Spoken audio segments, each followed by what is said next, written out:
କରୁଛି। ସ୍ୱାଦ ହିସାବରେ ଲୁଣ ଦେଲି, ପାଣି ଦେଇ ମୁଁ ଏସବୁକୁ ଭଲ ଭାବରେ ଚକଟି ନେଲି। ଏବେ ମୁଁ ପନିରକୁ ଛୋଟ ଛୋଟ ପିସ୍ କରି କାଟି ନେଲି।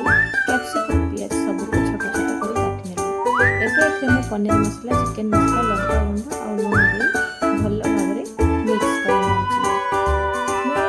ମଇଦାରେ ମହମ ଟିକେ ଦେବା କଥା, ମୁଁ ଦେଇନି କାହିଁକିନା ମହମ ଦେଲେ ସିଙ୍ଗଡ଼ାଟା ଅଧିକ କ୍ରିସ୍ପି ହେଇଯିବ। ମୋ ଦାନ୍ତ ଖରାପ ଥିବାରୁ ମୁଁ ଖାଇପାରିବିନି, ସେଥିପାଇଁ ମୁଁ ମହମ ଦେଇନି। ଏବେ ମୁଁ ଗ୍ୟାସ୍ ଅନ୍ କଲି।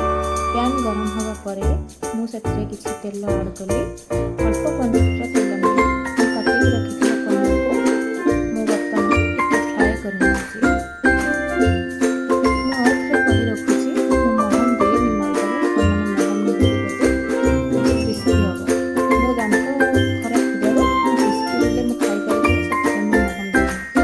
ଏବେ ଦେଖନ୍ତୁ ଏମିତି ଲମ୍ବାଳିଆ କରିକି ବେଲିବେ, ତାକି ସମୋସାଟା ଆମକୁ ସେପ୍ ନେବାରେ ବହୁତ ହେଲ୍ପ କରିବ। ଗୋଲ ବେଲିଦେଲେ ସେପ୍ ହେବନି।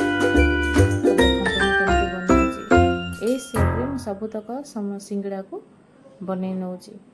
ଦେଖନ୍ତୁ ଏଇଠି ମଝିରେ ପ୍ରଥମ ଯୋଡ଼ିବେ, ତାକି ସାଇଡ଼୍ ଯୋଡ଼ିବାରେ ଆଉ କିଛି ଅସୁବିଧା ହେବନି। ଆପଣମାନେ ଥରେ ଏମିତି ଟ୍ରାଏ କରନ୍ତୁ, ଦେଖିବେ ବହୁତ ହିଁ ଭଲ ଲାଗିବ ଖାଇବା ପାଇଁକି। ଆମେ ସବୁବେଳେ ମାର୍କେଟରୁ କିଣି ଖାଉଛେ, ଥରେ ଘରେ ବନେଇକି ଖାଆନ୍ତୁ, ଜାଣିପାରିବେ ଆମେ ବି କେତେ ସୁନ୍ଦର ଘରେ ବନେଇ। ଏସବୁକୁ ମୁଁ ବନେଇ ନେଲି। ଏବେ ମୁଁ ତେଲରେ ଏସବୁକୁ ଛାଣି ନେଲି। ଏବେ ଦେଖନ୍ତୁ ମୋର ପନିର ସିଙ୍ଗଡ଼ା ରେଡ଼ି। ଆପଣମାନଙ୍କୁ କେମିତି